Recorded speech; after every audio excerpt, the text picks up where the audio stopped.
Dalam video ni kita akan lihat berkenaan dengan soalan yang mana kita perlu gunakan rumus-rumus yang diberikan ini. Okey, jadi soalan dia, selesaikan persamaan berikut untuk julat X adalah antara 0 hingga 360 darjah. Jadi soalan yang pertama, 2 cos X tambah dengan 2 sama dengan sin kuasa 2X. Okey, dan soalan yang kedua adalah 2 secant kuasa 2X tambah dengan tan kuasa 2X sama dengan 2 secant X. Ini bukan Y, ini adalah X. Okay, 2 secant X. Baik, jadi macam mana kita nak selesaikan untuk soalan yang pertama? Okey, untuk soalan yang pertama, cikgu tulis balik dia punya persamaan dia. 2 cos X tambah dengan 2 sama dengan sin kuasa 2X. Okey, bila dia kata soalan dia kata selesaikan persamaan, maksudnya kita perlu cari nilai X lah. Okey, yang mana X ni kita perlu cari antara julat 0 hingga 360. Okey, jadi untuk soalan yang pertama, macam mana kita nak selesaikan dia? Kita perlu carilah nilai X dia. Okey, sekarang kita ada cos X dekat sini, kita ada sin kuasa 2X dekat sini. Okey, cos dan X dia berlainan. Jadi macam mana kita boleh tukarkan sin kuasa 2X ni kepada cos? Okey, kepada cos kuasa 2X. Macam mana tu? Kita gunakan rumus yang pertama ini. Sin kuasa 2 tambah dengan cos kuasa 2X sama dengan 1. Jadi cikgu boleh pindahkan cos ini ke sebelah kanan. Maka kita akan dapat macam inilah, 2 cos X tambah dengan 2. Dan sin kuasa 2X ni kita boleh samakan dia dengan 1 tolak cos kuasa 2X. Okey, macam mana boleh dapat 1 tolak cos kuasa 2X? Sebab sin kuasa 2X sama juga dengan, okey, bila pindahkan cos kuasa 2X ke sebelah kanan, maka kita akan dapat dia tolak. Okey, 1 tolak dengan cos kuasa 2X. Okey, dapat macam yang cikgu tuliskan di sini. Okey, jadi sekarang kita dah ada cos sahaja. Dalam persamaan kita hanyalah cos sahaja. Jadi kita boleh bawa yang sebelah kanan ini ke sebelah kiri. Maka kita akan dapat, okay, kita bagi dalam satu tempat saja, satu bahagian saja. Cos kuasa 2X di sebelah kiri tambah dengan 2 cos X ni. Okay, tambah dengan 2, kemudian pindahkan 1, dia akan jadi tolak 1 lah. Tolak 1 sama dengan 0. Dan kita ringkaskan dia, kita akan dapat cos kuasa 2X tambah dengan 2 cos X. Okay, 2 tolak 1 adalah 1. Jadi tambah 1 sama dengan 0. Okey, sekarang kita ada satu persamaan yang mana ini adalah kuasa 2, ini kuasa 1 dan ini tidak ada langsung cos. Jadi kalau anda perhatikan, ini sebenarnya adalah persamaan yang anda dah belajar, iaitu persamaan kuadratik. Okey, persamaan kuadratik. Dia dalam bentuk AX kuasa 2 tambah BX tambah C. Cuma dalam kes kita ini, X kita bukan X tapi adalah cos X. Okey, jadi anda boleh sahaja andaikan bahawa, kita boleh andaikan dengan cara macam ni. Kita andaikan cos kuasa 2X ini adalah sebagai contoh Y. Okey, jadi bila kita gantikan dia, kita akan dapat Y kuasa 2. Y kuasa 2 tambah dengan 2Y tambah dengan 1 sama dengan 0. Dalam bentuk ini mungkin anda dapat lihatlah dengan lebih jelas dia punya bentuk kuadratik dia. Jadi macam mana kita nak selesaikan persamaan yang ini?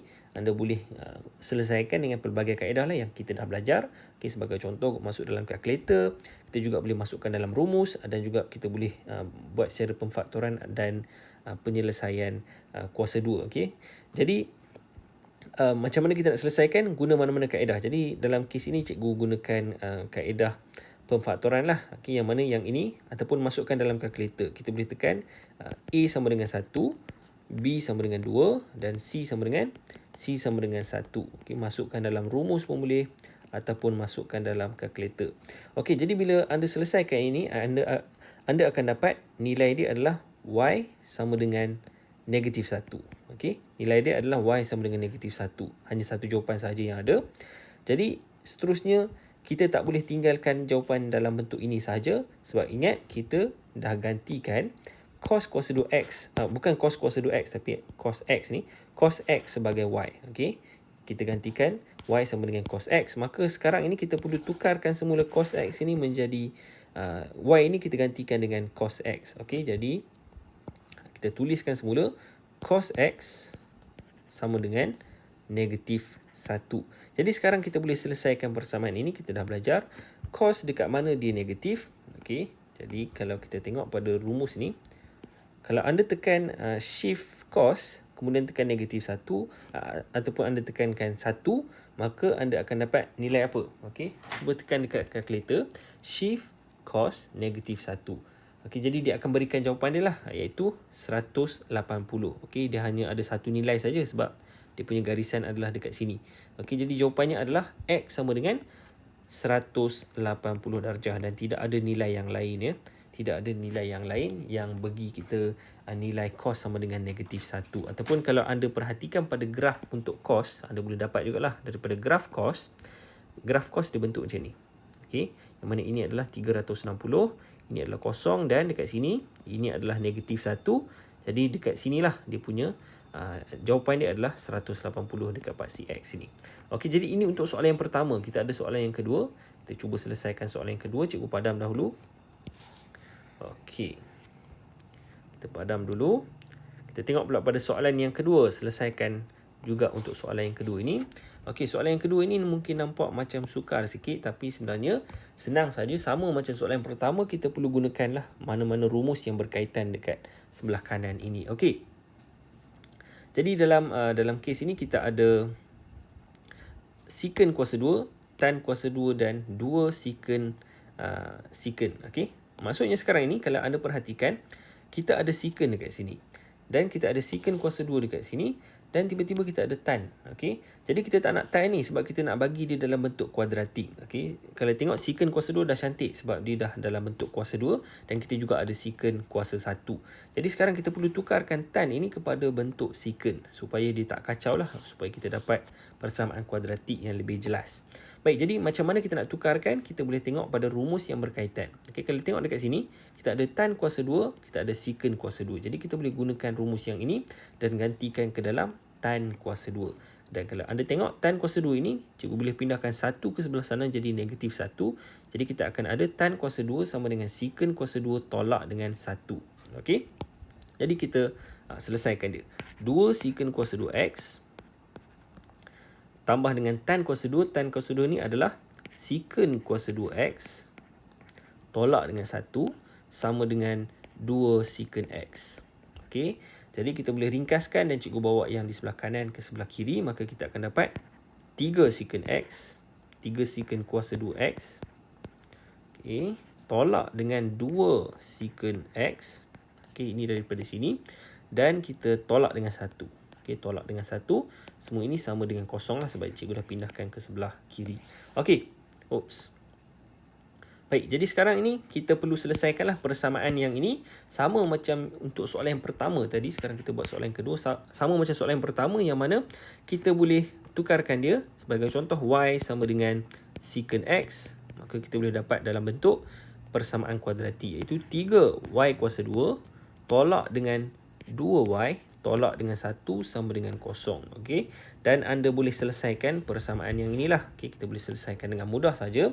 Masukkan dalam kalkulator A sama dengan 3, B sama dengan negatif 2 dan C sama dengan negatif 1. Jadi bila anda masukkan dalam kalkulator, anda akan dapat dua nilai, iaitu yang pertama y sama dengan negatif 1/3 dan juga y sama dengan 1. Okay, y sama dengan 1. Tapi kita tak boleh berhenti kat sini saja sebab kita telah gunakan ini y sama dengan secant x. Okay, kita dah buat gantian, maka kita perlu ganti semula secant x ini ke dalam y ni. Jadi kita gantikan dia. Yang pertama sekali adalah secant x sama dengan negatif 1/3. Okey, macam mana nak selesaikan secant x ini? Secant kita boleh pecahkan dia kepada bentuk cos. Sebab secant adalah songsangan bagi cos, iaitu 1/cos x. Okey, secant sama juga dengan 1/cos x. Jadi ini juga sama dengan negatif 1/3 dan kita boleh selesaikan dia lah. Okey, kalau kita tengok, kita boleh pindahkan cos ke sana, 3 ke sana, maka kita akan dapat cos x. Okey, cikgu pindahkan sekali dengan negatif ke sana. Kita akan dapat cos x sama dengan negatif 3. Okey, cos x sama dengan negatif 3. Jadi kalau anda perhatikan yang ini, tidak ada jawapan. Sebabnya adalah, kalau kita tengok pada graf cos bentuk dia macam ini. Dan nilai dia yang paling rendah adalah negatif 1. Negatif 3 dekat bawah ni. Okey, tidak ada nilai untuk cos x pada negatif 3. Jadi anda perlu maklumkanlah dekat sini Untuk cos X sama dengan negatif 3, tiada penyelesaian. Okey, tidak wujud penyelesaian dia. Jadi ini untuk yang pertama. Kita ada yang kedua, iaitu Y sama dengan 1. Ataupun kita gantikan dia secant X sama dengan 1. Maka 1 per cos X sama dengan 1. Jadi kita boleh pindahkan, kita akan dapat cos X sama dengan 1. Okey, cos X sama dengan 1 ada dua nilai lah. Okey, anda pun tahu dua nilai dia. Ini bentuk dia. Jadi 1 adalah dekat sini, maka kita akan dapat 1 penyelesaian adalah di sini, iaitu kosong, dan yang kedua adalah dekat sini, iaitu 360 darjah. Maka jawapannya adalah X sama dengan 0 darjah dan 360 darjah. Okey, jadi setakat itu sajalah untuk soalan yang ini. Kalau anda ada apa-apa soalan, boleh tuliskan di ruangan komen di bawah. Cikgu akan cuba untuk reply dengan secepat mungkin. Kita jumpa lagi pada video yang akan datang.